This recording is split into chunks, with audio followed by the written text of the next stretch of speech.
Nous sommes au club de golf de Témiscamingue et nous avons nul autre que le professeur de gym, M. Dale Wells. Bonjour. Ça va bien? Très bien, merci. Et vous?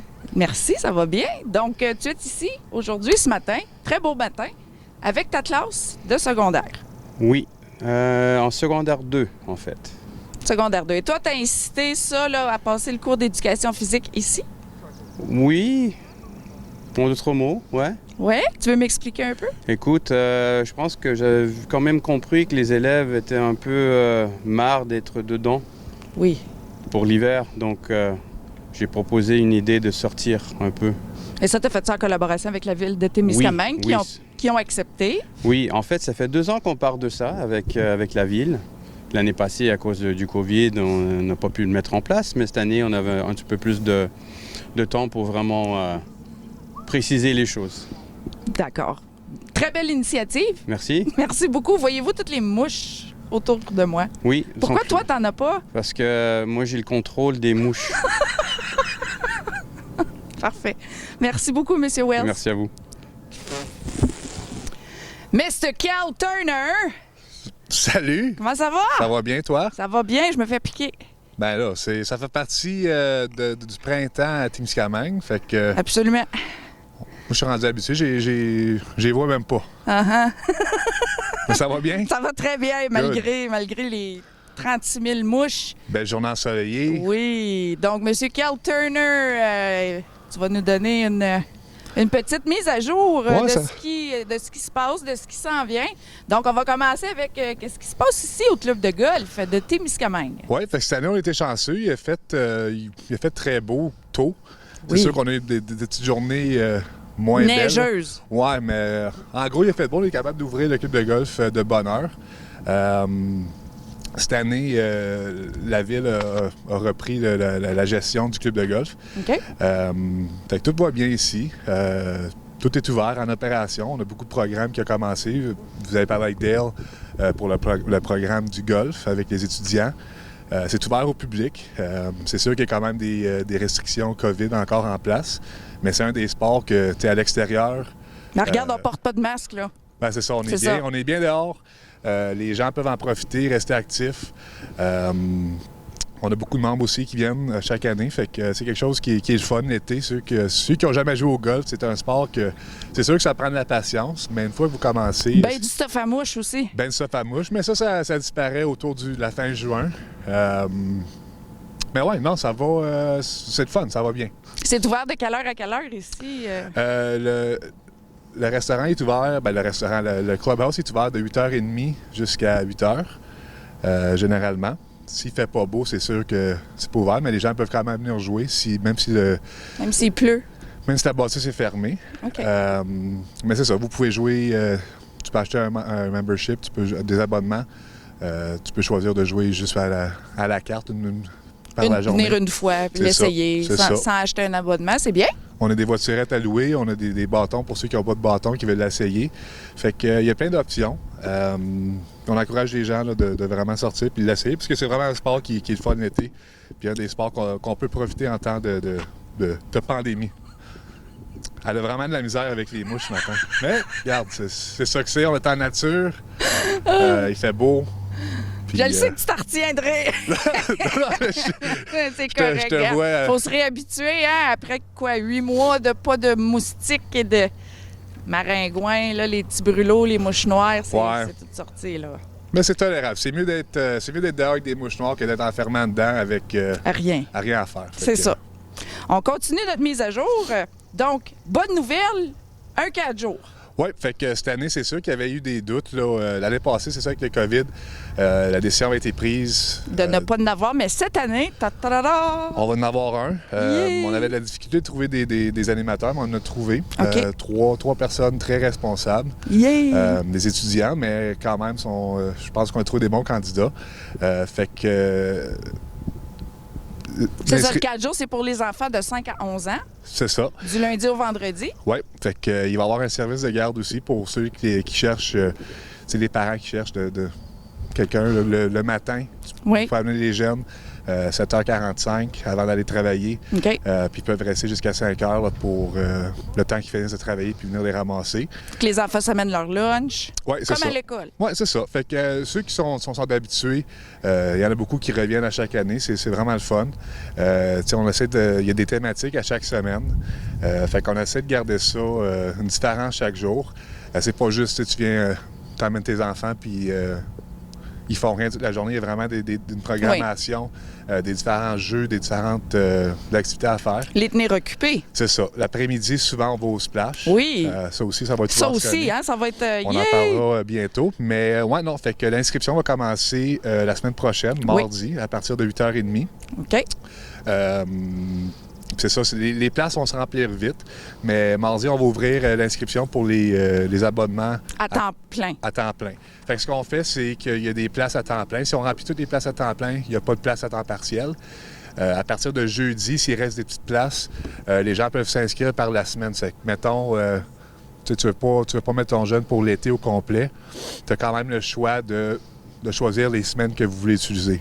Merveilleux. Fait que il y a de la flexibilité, mais comme je vous dis, généralement, les places se remplissent... Quand même assez vite. Oui, assez rapidement, même le jour même. Fait que Oui. si vous voulez mettre vos enfants, dépêchez-vous. Et Oui. Ouais. 25 au matin. c'est ça. D'accord. Maintenant, la programmation pour la semaine du 20 juin au 1er juillet. Qu'est-ce qui se passe avec ça? Oui, fait que chaque année aussi, là, l'année passée, malheureusement, on n'a pas eu la Saint-Jean, le Jour du Canada, la Journée nationale des Autochtones, la Journée du multiculturalisme. Fait que tout ça, cette année, on vient d'avoir le OK là, du côté fédéral, qu'on va avoir une subvention, puis on a le droit de faire des activités pendant cette semaine-là. Youpi! Fait que comme c'est là, c'est sûr que la Saint-Jean et le Jour du Canada est confirmé. Là, on essaie de déterminer les détails, mais c'est certain qu'il va y avoir un spectacle. Ça va être peut-être limité à un certain nombre de gens, mais aussi, c'est certain que ça va être fait virtuel. Fait que pour ceux qui veulent avoir un spectacle, nous autres, on va avoir un spectacle virtuel sur toutes nos pages Facebook. Fait que la page du centre, la page de la ville et la page de la salle de Tory. Et on espère que rendu là, on va être capable d'accueillir des gens. C'est ça, c'est les détails qu'on n'est encore pas certains. On sait qu'on va avoir des activités, mais jusqu'à où, on n'est pas certain. Il va aussi avoir la journée le 21, c'est un lundi, mais la journée nationale des Autochtones. C'est ça. Fait que, avec leur powwow et c'est ça, les artisans qui vendent leur création. Ça, je suis pas certain ce qu'ils vont organiser à Kabawak puis à Wolf Lake, mais nous autres, de notre côté, je cherche un artiste pour le soir faire un spectacle, un artiste autochtone. Et aussi, pour le 27, la journée du multiculturalisme, faire un spectacle avec un artiste du monde, on appelle ça. Fait que quelque chose que moins de... Comment tu dirais? Souvent, c'est des affaires qu'on fait moins, des spectacles qu'on fait moins, mais c'est une journée que ça va être au musée de la gare, dehors. Fait que ça aussi, tous les spectacles vont être virtuels. On a une belle petite programmation. J'espère que ça va bien aller, là. J'espère puis aussi qu'on va avoir un petit peu moins de restrictions pendant cette semaine-là. Mais c'est sûr qu'il va y avoir quelque chose. Mais c'est encourageant. Oui, je pense qu'on s'en va dans la bonne direction. Puis moi, je suis optimiste qu'on va avoir quelque chose de beau là, cette semaine-là. Youpi! Parfait. Maintenant, le haut splash. Oui, juste avant de sauter sur le haut splash, je rementionne aussi, on avait aussi prévu les courses moto-marines pendant la semaine de la Fête du Canada. Mais malheureusement, cette année, ça n'aura pas lieu parce que, comme vous le savez, ben là, c'est des gens, il y a une centaine de courseurs, premièrement. Ils viennent de partout, l'Ontario, les États-Unis. Fait qu'évidemment, avec les restrictions qu'on a présentement, tu peux pas voyager et tout. Fait qu'on a dû annuler ça. C'est annulé, mais ça va être reporté à l'année prochaine. Ça, c'était quelque chose que quand on avait commencé cette idée-là, de les ramener, c'était un plan de 3 ans. Fait que c'est certain qu'on va l'essayer puis que ça va revenir là, pour au moins 3 ans l'année prochaine, quand on va être un peu mieux placé pour avoir ce genre d'activité-là. Parfait. Fait que au splash... Oui, au splash. Vous avez démoli la cabane là, qui avait... Oui, ça, c'était pas vraiment au splash, mais oui, la pump house est à côté. Mais ça va permettre plusieurs stationnements pour aller au éventuellement. splash. Oui, certain. L'année passée aussi, le splash était fermé. Oui. Fait que cette année, on est content d'être capable de le réouvrir encore. Il reste à déterminer c'est jusqu'à où qu'on peut l'ouvrir, combien de gens qu'on peut accueillir. Oui. C'est sûr que dehors, ça nous permet un petit peu plus de flexibilité, mais il y a quand même des petits détails à régler. Mais ça va être ouvert cette année à partir là, du 28 juin. Généralement, c'est le lundi après la Saint-Jean. Okay. Fait que, non, ça va être le fun. Puis ça va être quelque chose pour les enfants cet été aussi, là, d'être capable de sortir puis de profiter d'être dehors. Parce que ça fait longtemps, je pense. Ça fait plus qu'un an qu'on vit... avec rien. Ben, de la difficulté, puis c'est dur pour la mentale. Puis non, ça va faire du bien cet été, là, que commencer à ramener des affaires, puis retrouver un petit peu de la normale qu'on avait avant. Absolument. Steph, elle a vraiment, là, je vous dis, là, je sais pas si vous voyez ça, mais elle a vraiment de la misère avec les mouches noires. Je n'ai écrasé une dans mes lunettes, là, fait que... Mais c'est ça, fait qu'on va avoir du fun cet été. Oui. Puis j'ai bien hâte qu'on est capable d'offrir ça là, pour la population. J'ai hâte de participer avec mes enfants. On fera un autre reportage au Splash là, cet été. Absolument. Avec Joey? Avec Joey. Avec Joey. Autre chose à rajouter pour au Splash? Non, c'est pas mal tout. C'est sûr que si on peut cet été aussi, j'imagine qu'on va faire un genre de camping. Ça, d'habitude, c'est au mois d'août. Un camping ou une journée, là, un fun day qu'on appelle ça. OK. Mais encore, ça dépend. Ça dépend. Mais au moins qu'on va l'avoir, puis il va y avoir une place là, pour les jeunes de profiter du plein air. Merveilleux. Super. Super. Et puis, pour terminer, la petite mise à jour, les festivités du 100e. Ouais, Peut-être récapituler un petit peu... C'est sûr que moi, je représente pas nécessairement le comité du 100e, mais ouais, c'est ça. La semaine passée, il y a eu l'annonce Oui. que... Avec Roxane Major, Caroline Major et Michel Fortin. Je fais partie du comité de la programmation. C'est sûr que c'est... je pense qu'on est tous déçus qu'il y a eu un report des activités. Le méga week-end a été reporté en 2022. L'idée, c'est que ça va être en juin 2022, autour de la longue fin de semaine là, de la Saint-Jean. C'est plate, mais je pense qu'en bout de ligne... c'est une décision responsable. Bien, c'est responsable, mais aussi, tu sais, le 100e, c'est une célébration de 100 ans, là. Puis c'est quelque chose qu'il faut... Je pense que les gens veulent faire ensemble. Puis quand on n'est pas capable d'avoir le maximum de gens présents, c'est plate. Quand il faut fêter 100 ans avec des restrictions, c'est moins le fun. C'est moins le fun. Puis il y a beaucoup d'incertitudes aussi côté jusqu'à quel point. Puis on veut pas être rendu au mois d'août puis se dire, regarde, on annule tout à la dernière minute. Fait qu'il y a beaucoup de gens qui vont voyager de partout. Fait que c'est ça. Ça va arriver en 2022. Ça va arriver en 2022, puis on va avoir du fun quand ça va arriver. Il y a quand même des petites affaires, des petites activités qui vont quand même avoir lieu cet été. Je sais qu'il y a des activités planifiées au musée. Mais regarde, c'est la réalité des affaires présentement. Les gros rassemblements, c'est sûr que c'est impossible. C'est impossible présentement. Je pense que c'est une réalité qu'on s'attendait. Oui. C'est sûr qu'on voulait pas que ça soit la réalité, mais en bout de ligne, on n'a pas le choix. Puis it is what it is. It is what it is. Mais on va l'avoir puis on va avoir du fun quand ça va venir en 2022. Parfait. C'est ça. S'il y a des mises à jour à faire, je suis sûr que vous pouvez vérifier la page de la ville, mais aussi la page Facebook du 100e. Ils ont aussi un site web. Fait que pour les petites activités qui vont quand même avoir lieu, vérifiez ça.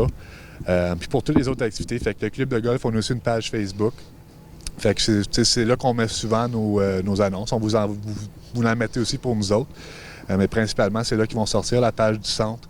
Fait que c'est toutes des bonnes ressources là, pour ceux qui cherchent là, des petites mises à jour sur qu'est-ce qui se passe à Témiscamingue. Garder un œil ouvert quand même sur les réseaux sociaux. C'est ça, c'est ça. C'est vraiment la façon la plus facile de nos jours là, de partager les infos. Même sur notre site web, tvctk.com. Absolument. Nos reportages. Oui. Tout. Tout le kit. Et il va y avoir des petits changements à la marina ici, à Témiscamingue aussi, Kel? Oui, fait que, évidemment, il y a beaucoup de gens qui posent la question. Oui. C'est sûr que là, l'eau, il faut faire attendre que l'eau remonte, mais on a aussi déplacé les quais. Fait que les quais vont être placés, vont être à gauche de la rampe, ils vont être à droite de la rampe. Fait que les travaux devraient être effectués mercredi prochain pour finir ces travaux-là. Puis les quais vont être ouverts là, à partir de vendredi prochain. OK. Vendredi, l'ouverture de la pêche. Le 20 quelque chose. Le 20 quelque chose. Vendredi prochain. Oui. Fait que pour les gens qui cherchent de l'eau à un quai pour l'été, ils vont pouvoir le faire. C'est juste à contacter la ville, là, rendu là. Il doit y avoir des prix qui vont sortir la semaine prochaine sur les pages Facebook. Je sais qu'il y a beaucoup de gens qui cherchent de la place pour l'été. Fait que c'est une belle place là, pour sécuritaire aussi, pour placer les bateaux. Mais aussi pour mettre des bateaux à l'eau. Je sais que l'ouverture de la pêche est la semaine prochaine. Fait que il y a beaucoup de gens qui ont hâte de mettre le bateau à l'eau puis d'aller à la pêche. Mais ça va être la semaine prochaine pour ceux qui cherchent une place puis veulent profiter de la marina pour l'été. Yes. Mais là, je pense que j'ai fait le tour. On a fait le tour. Mais c'est super. On va te donner la paix des mouches noires. Et on va retourner au studio avec... Non, c'est une joke. Ben, merci beaucoup, Kiel. Merci à vous autres. Bonne journée. Toi aussi.